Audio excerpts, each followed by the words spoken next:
ഓ അപ്പം നമ്മൾ പറഞ്ഞു വന്നത് എമ്പുരാൻ. അപ്പൊ അങ്ങനെ ഒരു സാധനമാണെങ്കിൽ ഓക്കെ ഫൈൻ. മേക്കിംഗ് വൈസ് അടിപൊളിയാണ്, സ്ക്രിപ്റ്റ് വൈസ് അടിപൊളിയാണ്, പിന്നെ പ്രൊഡക്ഷൻ ക്വാളിറ്റി കിടിലമാണ്. ആകെപ്പാടെ ഡള്ളായിട്ട് തോന്നിയ ദീപക് ദേവിന്റെ ബാക്ക്ഗ്രൗണ്ട് മ്യൂസിക് ആണ്. വലിയ സുഖം ഉണ്ടായിരുന്നില്ല, ഭയങ്കര റിപ്പീറ്റേഷൻ അടിച്ചു. ഫ്രെയിംസ് സുജിത് വാസുദേവ്. സുജിത് വാസുദേവ് അല്ലല്ലോ, സുജിത് വാസുദേവ് അല്ലേ? DP സുജിത് വാസുദേവ് അല്ലേ? എനിക്ക് ഫോൺ പോലും നോക്കാൻ വയ്യ. ആണ് സുജിത് വാസുദേവ്. കഴുത്ത് എന്തോ പറ്റി? കഴുത്തൊന്നും ഉളുക്കിടാ. സുജിത് വാസുദേവ് ആണ്.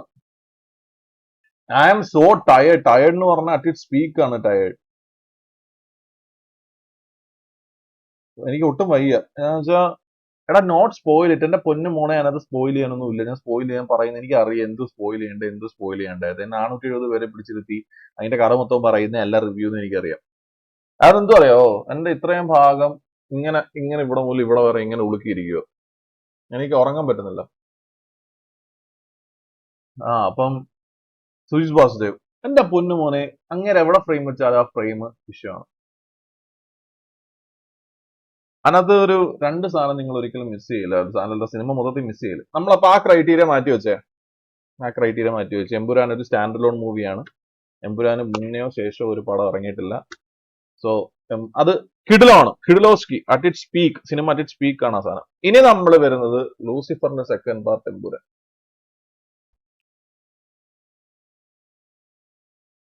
അവളാണ് പ്രശ്നം.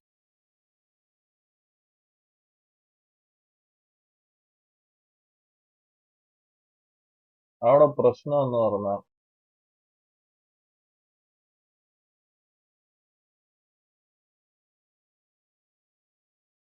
ഒരു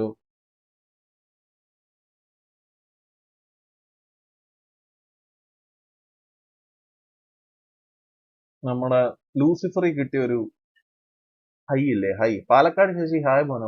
Charlie thank for the 10 pound.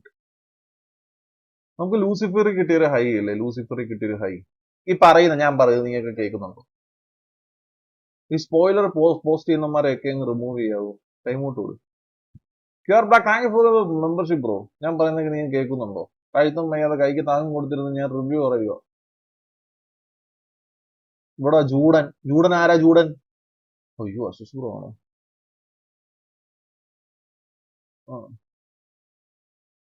ഇവിടെ നമ്മള്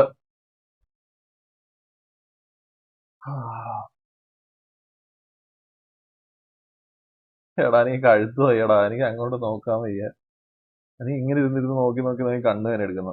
ആ അപ്പൊ നമ്മള് ലൂസിഫറിന്റെ സെക്കൻഡ് പാർട്ട് എമ്പുരാൻ. അവിടാണ് പ്രശ്നം വരുന്നത്. നമ്മള് ഞാൻ സത്യം പറഞ്ഞ ലൂസിഫറിന്റെ സെക്കൻഡ് പാർട്ട് എമ്പുരാൻ കാണാൻ പോയപ്പോ എന്റെ മനസ്സിലുണ്ടായിരുന്നത് ലാലേട്ടന്റെ അഴിഞ്ഞാട്ടം കാണാനാണ്. ലാലേട്ടന്റെ അഴിഞ്ഞാട്ടം എന്ന് പറഞ്ഞാൽ ലൈക്ക് ഫുൾ ലാലേട്ടൻ. അറ്റ്ലീസ്റ്റ് ഒരു 70% of the movie should be Lalettan എന്നുള്ളൊരു മൈൻഡ് സെറ്റോടുകൂടിയാണ് ഞാൻ തിയേറ്ററിൽ കിട്ടുന്നത്. പക്ഷെ അങ്ങനല്ല. സ്റ്റോറി ബിൽഡിങ്, ക്യാരക്ടർ ബിൽഡിങ്, കുറെ ക്യാരക്ടേഴ്സ് ഉണ്ട്. എത്ര അഭിനേതാക്കളുണ്ടെന്ന് അറിയോ? സീരിയസ്ലി ഒരു 19 പേരെങ്കിലും ഉണ്ട്. And more over that Deepak ദേവിന്റെ BGM അതങ്ങോട്ടായിട്ടില്ല. പിന്നെ മക്കളെ ഒരു ഫൈറ്റ് സീൻ ഉണ്ട്. അല്ല, സുരാജ് പറഞ്ഞ കണക്ക് ജംഗിളിനകത്ത് ഒരു ഫൈറ്റ് സീൻ ഉണ്ട്. അയ്യോടാ, ആ ഒരു സാധനവും മോഹൻലാലിന്റെ ഇൻട്രോവും മാത്രമാണ് എനിക്ക് ആ സിനിമയ്ക്കകത്ത് ഒരു കിക്ക് തന്ന രണ്ട് സാധനം. ലാലേട്ടന്റെ ഇൻട്രോയും ഈ ഒരു fight scene. Apart from that ഞാനിങ്ങനെ ലൈക്ക് നമ്മളിങ്ങനെ ക്യാരക്ടർ ബിൽഡ് ചെയ്യുന്ന ബാറ്റ്മാൻ നിങ്ങൾ കണ്ടിട്ടില്ലേ? അല്ലെ, ബാറ്റ്മാൻ ഉണ്ട്, ബാറ്റ്മാൻ വരും.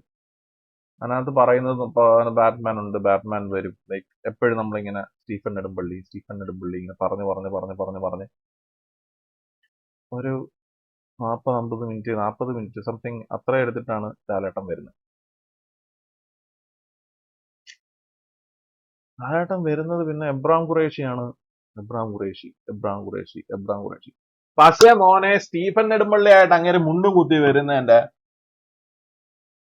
10% പോലും എനിക്ക് എബ്രാം ഖുറേഷി തോന്നിയില്ല. പക്ഷെ സ്റ്റീഫൻ നെടുമ്പള്ളി മുണ്ടും കുത്തി അങ്ങനെ വന്ന് നിന്ന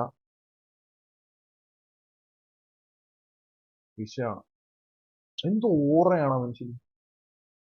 അങ്ങനെ കണക്ക് ഓറ മുണ്ടും കുത്തി നിന്ന ഓറയുള്ളൊരു മനുഷ്യൻ വേറെ ഇല്ല.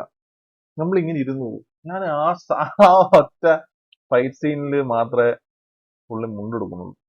ഞാനിങ്ങനെ നോക്കിയിരിക്കും.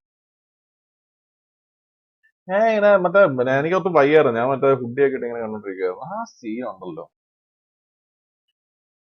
ആ അത് പൈസ വസൂലായിരുന്നു കേട്ടോ. മറ്റേ ഫൈറ്റ് സീൻ അതിന് പൈസ വസൂലായിരുന്നു സ്റ്റീഫൻ നെടുമ്പള്ളി. പക്ഷെ മോറോവർ എനിക്ക് നമുക്ക് ഇപ്പൊ ലൂസിഫറിന്റെ സെക്കൻഡ് പാർട്ട് എന്നുള്ള രീതിക്ക് ഞാൻ അപ്രോച്ച് ചെയ്യുവാണെങ്കിൽ എനിക്ക് അത്ര സാറ്റിസ്ഫൈഡ് ആയിട്ട് തോന്നിയില്ല. പക്ഷെ ഒരു സ്റ്റാൻഡ് അലോൺ മൂവി എന്ന നിലയ്ക്ക് എമ്പുരാൻ അപ്രോച്ച് ചെയ്യുവാണെങ്കിൽ ഇറ്റ്സ് എൻ അമേസിംഗ്. സോ ഈ രണ്ട് ക്രൈറ്റീരിയ നിങ്ങൾ ഇത്രയേ ഉള്ളൂ. സ്പോയിലേഴ്സ് ഒന്നുമില്ല, ഇഷ്ടംപോലെ ക്യാമിയേഴ്സ് ഒന്നുമില്ല. സിമ്പിൾ ഒരു പടം എന്നുള്ള രീതിക്ക് നിങ്ങൾ തിയേറ്ററിൽ കയറുക, കാണുക. So you guys will enjoy. നോക്കിയിരുന്നാൽ മാത്രം മതിയോ? കാറ്റ്സി, ഇത് ഏത് കാറ്റ്സി? ഒറിജിനൽ ആണോ ഇത്? ഡ്യൂപ്ലിക്കേറ്റ് കൊണ്ട് വന്നേക്കുന്നു.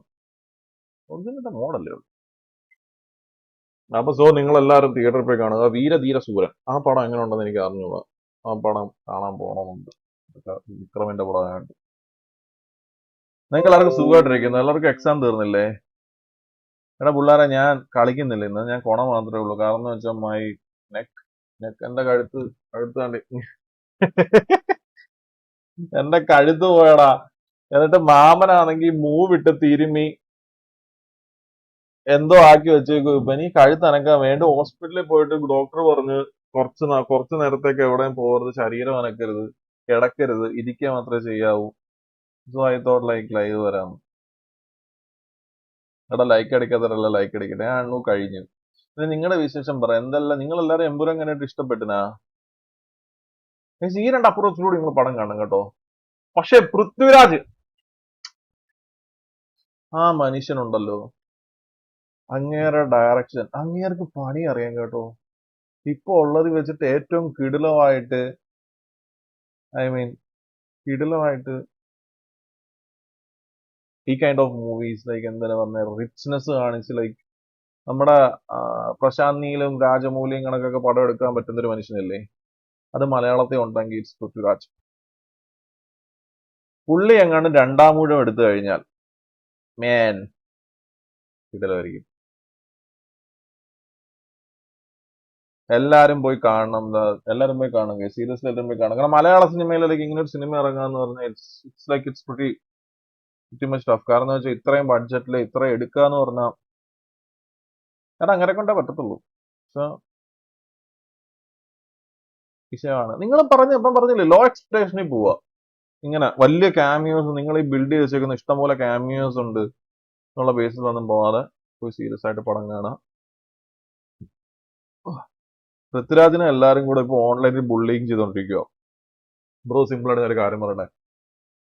നമ്മുടെ ലാലേട്ടന്റെ ഓഡിയൻസ്, നമുക്കിപ്പോ സിനിമ ഓഡിയൻസ് ഉണ്ട്, ലാലേട്ടന്റെ ഓഡിയൻസ് ഉണ്ട്, നമുക്കിപ്പം ഫനാറ്റിക്സ് ഉണ്ട്, സിനിമ ലവേഴ്സ് ഉണ്ട്. ഓക്കെ, ഈ ഫനാറ്റിക്സിന് വേണ്ടത് പൃഥ്വിരാജ് ലൈക്ക് എപ്പോഴും നമ്മൾ മാർക്കറ്റിംഗ് ചെയ്യുന്ന സമയത്ത് അല്ലെങ്കിൽ മീഡിയയുടെ മുന്നിൽ വരുന്ന സമയത്ത് പറഞ്ഞുകൊണ്ടിരുന്നത് എന്താന്ന് വെച്ചാൽ എൽ ഫാക്ടർ ഇതിനകത്ത് നിങ്ങൾക്ക് ഒത്തിരി കാണാൻ പറ്റും, അല്ലെങ്കിൽ ലാലേട്ടന്റെ ഇഷ്ടംപോലെ കാണാൻ പറ്റും, അല്ലെങ്കിൽ ഇഷ്ടംപോലെ ഹൈ മൊമെന്റ്സ് ഉണ്ടാവും സിനിമയ്ക്ക്. അത് ഹൈ മൊമെന്റ്സ് ഫോക്കസ് ചെയ്തിട്ടാണ് സിനിമ ബിൽഡ് ചെയ്തേക്കുന്നത് എന്നുള്ളൊരു സാധനം കുറെ അടുത്ത് പറഞ്ഞായിരുന്നു. ഓക്കെ, സോ ആ ഒരു സാധനമാണ് ലാലേട്ടന്റെ ഫാൻസ് ലൈക്ക് ഈവൻ മീ, നമ്മളെല്ലാരും ഫനാറ്റിക്സ് ആണ്. അപ്പൊ നമ്മൾ പ്രതീക്ഷിക്കുന്നതോ ലാലേട്ടൻ വരുന്നു, ലാലേട്ടൻ്റെ ആ ഒരു എലിവേഷൻ, ലൂസിഫറി കണ്ട ഒരു എലിവേഷൻ ഇങ്ങനെ വന്നുകൊണ്ടേയിരിക്കുന്നു റിപ്പീറ്റേറ്റീവ് ആയിട്ട്, റിക്കറിംഗ് ആയിട്ട്. പക്ഷെ ഈ സിനിമയ്ക്കകത്ത് പുള്ളി ഫോക്കസ് ചെയ്തിരിക്കുന്ന കുറച്ചുകൂടെ സ്റ്റോറി ബിൽഡിങ്ങും ക്യാരക്ടർ ബിൽഡിങ്ങും, എബ്രാം ഖുറേഷി എന്താണ്, അല്ലെങ്കിൽ സയ്യിദ് മസൂദ് ആരാണ്. എനിക്ക് പക്ഷെ അതിനകത്തോട് കുറച്ച് താല്പര്യം കാണിച്ചില്ല. ലൈക്ക് എനിക്കെന്ന് വെച്ചാൽ പൃഥ്വിരാജിന്റെ ക്യാരക്ടറിനല്ല അവിടെ ഫോക്കസ് കൊടുക്കണ്ടേ. എനിക്കത് ഫസ്റ്റ് അതിന് ഫോക്കസ് കൊടുത്തതിലേക്ക്. പക്ഷെ എബ്രാം ഖുറേഷി കുറച്ചുകൂടെ എക്സ്പ്ലോർ ചെയ്തെങ്കിൽ കൊള്ളാം. പക്ഷെ തേർഡ് പാർട്ടിനകത്താണ് എക്സ്പ്ലോർ ചെയ്യുന്നത്. ആൻഡ് പൊളിറ്റിക്സ് ബേസും ഭയങ്കര പ്രശ്നമാവുന്നുണ്ടെന്ന് എനിക്കറിയാം. കാരണം എന്ന് വെച്ചാൽ ഒരു പാർട്ടിയെ ഭയങ്കരമായിട്ട് അതിനകത്ത് ചിത്രീകരിക്കുന്നുണ്ട്. സോ അത് ഭയങ്കരമായിട്ട് പണിയാവുന്നുണ്ട്. റിബൽ ബർത്ത്ഡേ വിഷ് ചെയ്തു. റിബലിന്റെ ബർത്ത്ഡേ 12 മണിക്കല്ലേ? ഗൈസ്, നിങ്ങൾ ആരും മറ്റേ OTT വന്നിട്ട് ടിവിക്കകത്ത് കുത്തിയിരുന്ന് മറ്റേ പോസ്റ്റ് അടിച്ച് 2.5x കാണാന്നൊന്നും വിചാരിച്ചു കഴിഞ്ഞാൽ ആ പടം നിങ്ങൾക്ക് ഇഷ്ടപ്പെടത്തില്ല. ദൈവത്തെ ഓർത്തൊരു പാക്ക് തിയേറ്ററിൽ. ഞാനാണെങ്കിൽ ഇന്നൊരു തിയേറ്ററിൽ പോയിട്ട് എന്റെ പൊന്നെ അവിടുത്തെ ആൾക്കാർ ഉറങ്ങുമായിരുന്നു. ഞാനും ഈഗിളും ബോബും മാത്രം കിടന്ന് കൈയടിക്കുക. ലാലേട്ടന്റെ ഇന്റർവ്യൂക്ക് കൈയടിക്കുന്നു, പോകുന്നു. ഇവിടെ അവിടെ കംപ്ലീറ്റ് അല്ല, അവിടെ മോഹൻലാൽ എന്ന് എഴുതി കാണിച്ച് എമ്പുരാന്റെ ടൈറ്റിൽ സ്ക്രീൻ വരുമ്പോൾ പോലും ഒരു കൈയടിയില്ല. 6 മണിക്കത്തെ ഷോ ആണ്, നിങ്ങൾ ആലോചിക്കണം. 6 മണിക്കത്തെ ഷോ.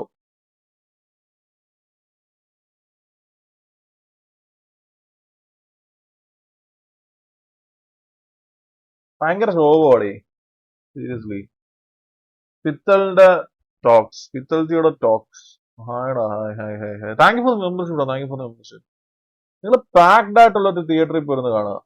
പുനലൂർ ഏരീസ് ഫ്ലക്സി, പുതിയ ഏരീസ് ഫ്ലക്സി. ഇവിടെ വന്ന എല്ലാവരും ഉറങ്ങുമായിരുന്നു. ഇവിടെ എല്ലാവരും. എനിക്കാണെങ്കിൽ ഞാൻ കഴുത്ത് ചെയ്ത കഴിച്ചു ഞാൻ ഇങ്ങനെ കൈ അടിച്ചു കൊടുക്കുന്നത്. ഇങ്ങനെ ക്ലിപ്പ് ആക്കിയിട്ട് മറ്റേ ഇങ്ങനത്തുള്ള സാധനം ആക്കരുത്. ഇങ്ങനെ ഇങ്ങനെ അടിച്ചു കൊടുക്കുന്നത്.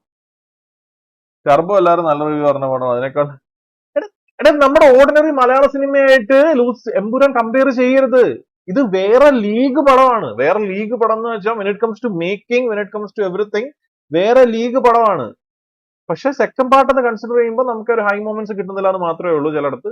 പക്ഷെ മലയാള സിനിമയിൽ ഇങ്ങനൊരു പടം ഉണ്ടായിട്ടില്ല. ആൻഡ് ഇനി ഉണ്ടാവണമെങ്കിൽ പൃഥ്വിരാജോ അമൽ നീരദോ അല്ലെങ്കിൽ ഖാലിദ് റഹ്മാനോ അങ്ങനെയുള്ളവരെല്ലാം വിചാരിക്കണം. മനസ്സിലായോ? Do you think third part will come? Third part ഭയങ്കര ചാലഞ്ചിങ് ആണ്. തേർഡ് പാർട്ട് എനിക്ക് ടൈലന്റ് കണ്ടപ്പോഴാണ് മനസ്സിലായ it will be so challenging. അമ്മൂസെ ആയോളെ welcome to stream. Alan Chandra അണ്ണ ഇപ്പൊ എന്തൊക്കെ പൊളിറ്റിക്കലായി സീൻ ഉണ്ടല്ലോ എമ്പുരാന്. അവിടെ അത് പാർട്ടി ബേസിസിൽ കുറച്ച് ഫസ്റ്റ് 30 മിനിറ്റ്സ് എന്നിട്ട് നമ്മുടെ ഇവിടെ ഉള്ള പാർട്ടികൾ തന്നെയാണ് ഉള്ളത്. സോ അവരെ വെച്ചിട്ട് ഇങ്ങനെ പറയുന്ന സമയത്ത് ഒരു വൺ പാർട്ടി ലൈക്ക് ഒരു പാർട്ടിക്ക് ഭയങ്കരമായിട്ട് അത് വേറെ രീതിക്കാവും. മാർക്കോ ഡയറക്ടർ ഹനീഫ് അദേനിക്കൊന്നും ഇത്ര ഒരു കാണൂടെ. ലാലേട്ടന്റെ ഇന്റർവ്യൂ ഉണ്ടല്ലോ, ഇൻട്രോ ഉണ്ടല്ലോ. എന്താ പൊന്നുമോനെ ഒരു സീൻ സാധനം അതോട്ടോ. അതും ആ ജംഗിൾ ഫൈറ്റും മാത്രമാണ് എനിക്ക് പടത്തിൽ ഇങ്ങനെ തന്നെ കൊണ്ടിരിക്കും. ഒപ്പീനിയൻ BGM ശോകം കേട്ടോ. ഒരു എലിവേഷനും ഇല്ല, ഒന്നുമില്ല. ഡെയിൻ ക്രൂസ് ചിക്കൻ ബോക്സ് ആയി.